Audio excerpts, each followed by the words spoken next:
Hello students, welcome to MOS classes. आज हम 8th class English NCERT के book it's so happened के chapter number 3 the selfish giant के questions and answers को discuss करेंगे। याद रखिएगा स्टूडेंट्स कि इस वीडियो के नीचे डिस्क्रिप्शन बॉक्स में हमने अपनी सभी वीडियोस के लिंक दिए हुए हैं, तो डिस्क्रिप्शन बॉक्स में जाकर आप हमारी सभी वीडियोस को देख सकते हैं। तो सबसे पहले हम देखेंगे comprehension check, page number 20। Question number 1 में हमसे कहा गया है why is the giant called selfish, यानी कि इस स्टोरी में जाइंट को सेल्फिश क्यों कहा गया है, दानव को स्वार्थी क्यों कहा गया है। तो इसके आंसर में हम लिखेंगे the giant has a large beautiful garden, यानी कि इस स्टोरी में जाइंट के पास एक बहुत बड़ा और बहुत ब्यूटीफुल गार्डन होता है, but he does not want to share it with anybody. लेकिन इस स्टोरी में जो जाइंट है वो अपने इस ब्यूटीफुल गार्डन को किसी के साथ भी शेयर नहीं करना चाहता। उसे ये पसंद नहीं है कि कोई भी उसके गार्डन में आए। He drives away children and builds a high wall around it. और इसलिए वो जाइंट क्या करता है, वो अपने गार्डन में से बच्चों को भगा देता है और गार्डन के चारों तरफ ऊंची दीवार बना देता है। और यही वो रीजन है जिसकी वजह से इस स्टोरी में जाइंट को सेल्फिश कहा गया है। इसके बाद क्वेश्चन नंबर 2 है on one occasion the children said How happy we are here. Later they said, How happy we were there. What are they referring to in both the cases? यानी कि इस story में, इस chapter में एक ऐसा मौका आता है, एक ऐसा अवसर आया था जब बच्चों ने कहा था कि हम यहाँ पर कितने खुश हैं, लेकिन बाद में उन्होंने कहा कि हम वहाँ पर कितने खुश थे। तो हमें यहाँ पर यह बताना है कि इन दोनों ही केसेस में जो बच्चे हैं वो किसके बारे में बात कर रहे हैं। तो जैसा कि इस चैप्टर की रीडिंग वीडियो में हमने देखा था स्टूडेंट्स कि जब स्टार्टिंग में, चैप्टर की स्टार्टिंग में, स्टोरी की स्टार्टिंग में जब बच्चे उस सेल्फिश जाइंट के गार्डन में होते हैं और जाइंट वहाँ पर नहीं होता, तो बच्चे वहाँ उसके गार्डन में खेल रहे होते हैं और वो आपस में एक दूसरे से कहते हैं कि हम यहाँ पर कितने खुश हैं। और बाद में वो जाइंट आकर उनको वहाँ से निकाल देता है, तब वो अपने उस गार्डन को मिस करते हैं और वो एक दूसरे से कहते हैं कि हम वहाँ पर कितने खुश थे। तो इसका मतलब दोनों ही केसेस में वो उस जाइंट के गार्डन की बात कर रहे थे। और हमें भी यहाँ पर यही बताना है कि इन दोनों ही केसेस में बच्चे किसके बारे में बात कर रहे थे। तो यहाँ आंसर में हम लिखेंगे in both the cases the children are referring to the giant's garden, यानी कि दोनों ही केसेस में जो बच्चे थे वो जाइंट के गार्डन के बारे में बात कर रहे थे। इसके बाद क्वेश्चन नंबर 3 का फर्स्ट पार्ट है when spring came it was still winter in the garden, यानी कि जब स्प्रिंग का सीजन आया, जब बसंत ऋतु आई, तब भी उस गार्डन में अभी भी ठंड थी, विंटर था। What does winter stand for और indicate here? तो इस चैप्टर में जब हमें यह बताया जाता है कि जाइंट के गार्डन में अभी भी विंटर थी, तो यहाँ पर विंटर से क्या मतलब है, यानी कि विंटर के जाइंट के गार्डन में होने से हम क्या क्या बातें पता कर सकते हैं कि जाइंट के गार्डन में क्या क्या था। तो इसके आंसर में हम लिखेंगे winter in the context of the giant's garden indicates snow, frost and hell, यानी कि इस चैप्टर में जब ये बताया जाता है कि जाइंट के गार्डन में स्प्रिंग सीजन आने के बाद भी विंटर ही था, ठंड ही थी, तो ये क्या क्या दिखाता है। एक तो ये दिखाता है कि जाइंट के गार्डन में अभी भी बर्फ़ पड़ी हुई थी, फ्रोस्ट यानी कि बहुत ज़्यादा ठंड थी, और हेल यानी कि ओले पड़ रहे थे। In winter the trees bear no flowers और फ्रूट्स, और जैसा कि सर्दियों में होता है कि पेड़ों पर, पौधों पर फ्लावर्स या फूल नहीं उगते, तो जो जाइंट का गार्डन था वहाँ पर अभी भी ठंड थी, तो इस वजह से कोई फूल नहीं उग रहे थे, कोई फ्रूट नहीं लग रहे थे पेड़ों पे। देयर वर नो बर्ड्स, और जाइंट के गार्डन में अभी भी जो पक्षी थे वो नहीं आए थे। क्यों? क्योंकि जाइंट के गार्डन में अभी भी विंटर थी, ठंड थी। इसके बाद थर्ड क्वेश्चन के सेकंड पार्ट में हमसे कहा गया है Winter has been presented like a story with its own characters and their activities. Describe the story in your own words. यानी कि इस चैप्टर में, इस स्टोरी में विंटर को एक स्टोरी की तरह ही दिखाया गया है और स्टोरी का एक कैरेक्टर है, स्टोरी की अपनी कुछ एक्टिविटीज हैं, यानी कि विंटर की एक्टिविटीज को दिखाया गया है। और कई जगह हमें लगता है कि जैसे विंटर बहुत सारे काम कर रहा है और हमें इसी स्टोरी को अपने शब्दों में बताना है। तो इसके आंसर में हम लिखेंगे, since the giant built a high wall around his garden the spring refused to visit it. यानी कि क्योंकि जाइंट ने अपने गार्डन के चारों तरफ ऊंची दीवार बना ली थी, तो स्प्रिंग सीजन ने, यानी कि जो स्प्रिंग सीजन होता है उसको हिंदी में हम कहते हैं बसंत ऋतु, बसंत ऋतु ने उसके गार्डन में आने से इनकार कर दिया था। Winter found it a happy place to live and enjoy. अब क्योंकि वहां पर स्प्रिंग सीजन तो आ नहीं रहा था उस गार्डन में, तो जो विंटर था, जो ठंड का जो मौसम होता है, वो बहुत खुश हो गया और उसने कहा कि अब तो यही यहाँ पर मैं ही रहूंगा, और वो बहुत एंजॉय करने लगा उसके गार्डन में। Snow and frost were feeling happy. यानी कि बर्फ और जो ठंड थी वो वहां पर बहुत ज्यादा हैप्पी महसूस कर रही थी, हैप्पी फील कर रही थी जाइंट के गार्डन में, क्योंकि वहां पर स्प्रिंग सीजन तो आ ही नहीं रहा था। While the snow covered the grass the frost fell on the trees. यानी कि जो बर्फ थी वो पूरी घास पर बिछ गई थी, पेड़ों पर बहुत ज्यादा ठंड हो गई थी। They invited the north wind to stay with them. और उन्होंने क्या किया, स्नो ने और फ्रोस्ट ने क्या किया, उन्होंने नॉर्थ की जो ठंडी हवाएं होती हैं उन्हें भी अपने साथ रहने के लिए जाइंट के गार्डन में बुला लिया। Then they invited their friend mister Hail. और फिर जो स्नो है, जो फ्रोस्ट है, यानी कि जो बर्फ और ठंड है, उन्होंने इसके बाद क्या किया, उन्होंने ओलो को भी अपने साथ रहने के लिए वहां पर गार्डन में बुला लिया। He had a good time. और जब ओले वहां पर आए तो वो भी अपनी मस्ती करने लगे, उनको भी अच्छा लगा। He danced violently on the roof and broke most of the slates. और जब ओले छत पर पड़ रहे थे गार्डन में, जहां भी छत थी, जो भी घर था उस जाइंट का, उसके ऊपर बहुत जोर जोर से ओले गिर रहे थे और ओलों ने क्या किया, छत के कुछ हिस्सों को तोड़ भी दिया। तो यहाँ पर देखने में ऐसा लगता है जैसे कि ये जो विंटर है, जो बर्फ है, जो ठंड है, ये सब एक इंसान की तरह काम कर रहे हैं, किसी न किसी को वहां रहने के लिए बुला रहे हैं और ये जाइंट के गार्डन में बहुत ही हैप्पी फील कर रहे हैं।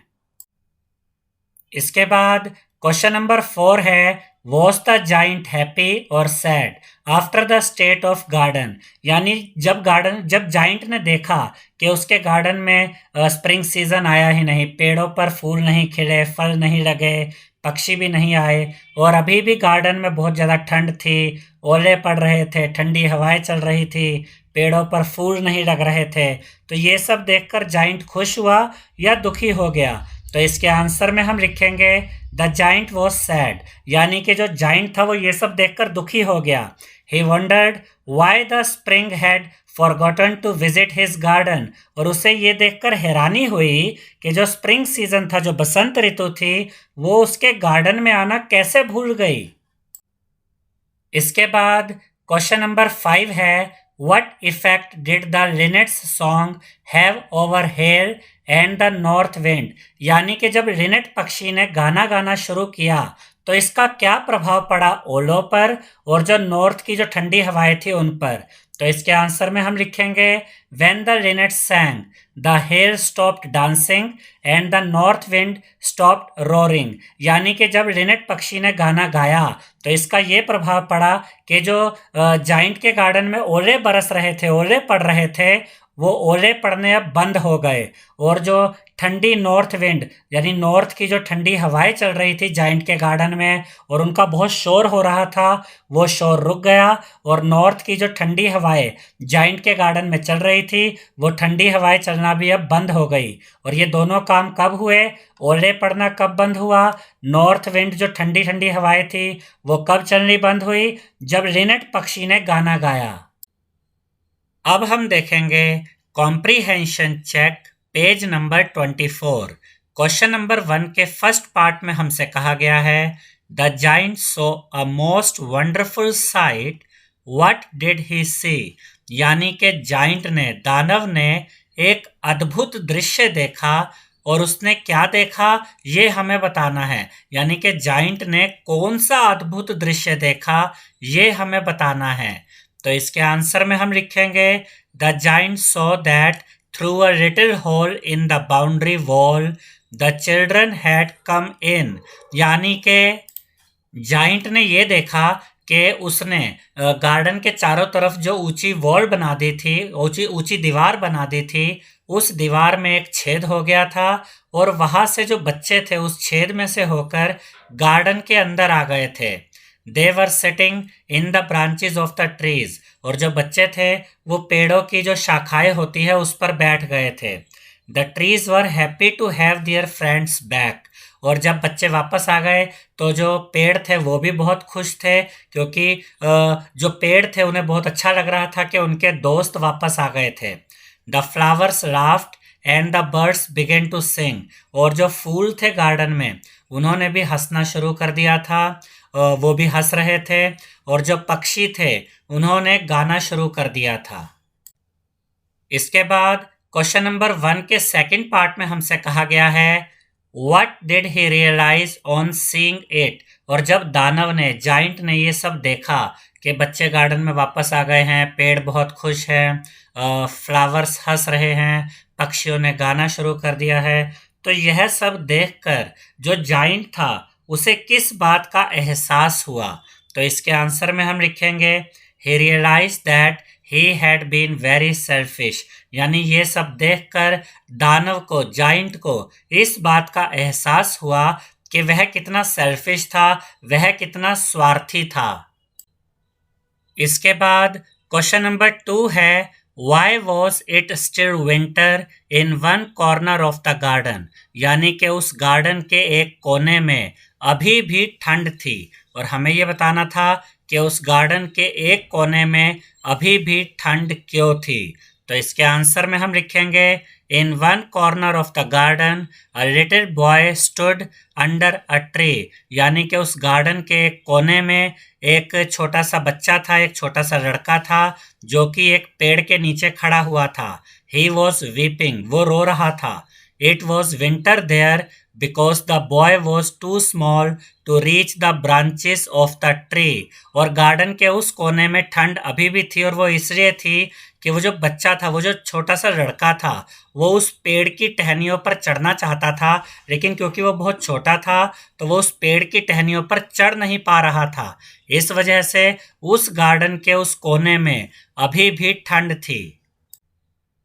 इसके बाद क्वेश्चन नंबर 3 है describe the first meeting of the little boy and the giant. यानी कि जब वह छोटा लड़का और जाइंट पहली बार मिले थे तो हमें उस फर्स्ट मीटिंग के बारे में यहाँ पर बताना है। तो इसके आंसर में हम लिखेंगे the giant's heart melted to see the little boy crying in one corner of the garden. यानी कि जब उस दानव ने देखा कि वह छोटा सा लड़का गार्डन के कोने में खड़ा हुआ रो रहा था तो जाइंट का, यानी दानव का जो दिल था वो पिघल गया। He decided to help the boy sit on the tree top। और उस जाइंट ने, उस दानव ने ये डिसाइड किया कि वह उस छोटे लड़के की मदद करेगा और उसे पेड़ के ऊपर बिठाएगा। So he went out into the garden। और फिर उस जाइंट ने क्या किया, फिर वो जाइंट उस गार्डन में गया। The giant lifted him gently and put him on the branch। और जाइंट ने उस छोटे लड़के को बड़े प्यार से उठाया और उसे पेड़ की एक शाखा के ऊपर बिठा दिया। At once tree broke into blossoms। The boy put his arms around the giant's neck and kissed him lovingly। और जैसे ही जाइंट ने उस छोटे लड़के को पेड़ के ऊपर बिठाया तो पेड़ के ऊपर बहुत सारे फूल उग आए। और जो छोटा सा लड़का था जिसे जाइंट ने पेड़ के ऊपर बिठाया था उसने अपनी दोनों आर्म्स को, दोनों बाजुओं को जाइंट के गले के चारों तरफ लपेट लिया और जाइंट को बड़े प्यार से किस किया उस छोटे से लड़के ने। इसके बाद क्वेश्चन नंबर 4 है describe their second meeting after a long interval. यानी कि जब वो जाइंट और वो छोटा लड़का बहुत समय के बाद दोबारा मिले तो हमें उस सेकंड मीटिंग के बारे में बताना है। तो इसके आंसर में हम लिखेंगे in the second meeting after so many years, यानी कई सालों के बाद जब वह जाइंट और वह छोटा लड़का दोबारा मिले, the giant so wounds on the little boys palms and feet. तो उस जाइंट ने देखा कि वो जो छोटा सा लड़का था उसके हाथों पर, उसके पैरों पर चोट के निशान थे। द जाइंट गॉट एंग्री, और ये देखकर जाइंट को गुस्सा आ गया। He wanted to kill the man who had wounded the child, और जाइंट उस आदमी को मार देना चाहता था जिसने उस छोटे से बच्चे को चोट पहुंचाई थी। But the child smiled and said, they are the wounds of love, यानी कि उस बच्चे ने कहा, वो बच्चा मुस्कुराया और उसने कहा कि ये जो चोट के निशान हैं ये तो प्यार के चिन्ह हैं। The giant was filled with awe, यानी कि वो जो जाइंट था वो बहुत ही दुखी हो गया, या इसे हम ऐसे भी कह सकते हैं कि वो जो जाइंट था वो बहुत डर गया। He knelt down before the child and asked who he was, और जो जाइंट था वो उस बच्चे के सामने झुक गया, जैसे दंडवत करते हैं, घुटनों के बल झुक गया, और उस जाइंट ने बच्चे से पूछा कि वह बच्चे कि तुम कौन हो। वो जाइंट अब ये जानना चाह रहा था कि वो बच्चा आखिरकार था कौन। इसके बाद क्वेश्चन नंबर 5 है, the giant lay dead all covered with white blossoms, यानी कि जो जाइंट था वो अब मरा पड़ा था और उसकी डेड बॉडी के ऊपर बहुत सारे सफ़ेद रंग के फूल पड़े हुए थे। What does this sentence indicate about the once selfish giant? तो ये जो सेंटेंस है, ये सेंटेंस उस जाइंट के बारे में क्या दिखाता है, क्या बताता है, वो जाइंट जो कभी बहुत सेल्फिश हुआ करता था। तो इसके आंसर में हम लिखेंगे once the giant had been selfish, यानी एक समय था जब वो जाइंट बहुत सेल्फिश था, वो नहीं चाहता था कि उसके गार्डन में कोई भी आए। But he was no longer selfish, लेकिन फिर वो बदल गया और अब वो सेल्फिश नहीं था। ही लव्ड चिल्ड्रन, अब वो बच्चों से प्रेम करता था, बच्चों से प्यार करता था।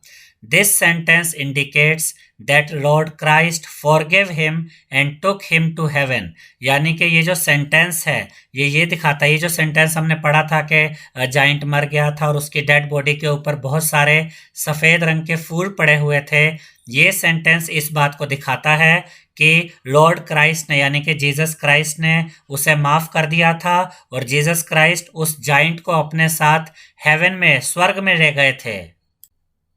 आई होप स्टूडेंट्स आपको हमारा ये वीडियो पसंद आया होगा। अगर आपको हमारा ये वीडियो पसंद आया है तो इस वीडियो को लाइक करें, शेयर करें और हमारे चैनल को सब्सक्राइब करें। Thank you.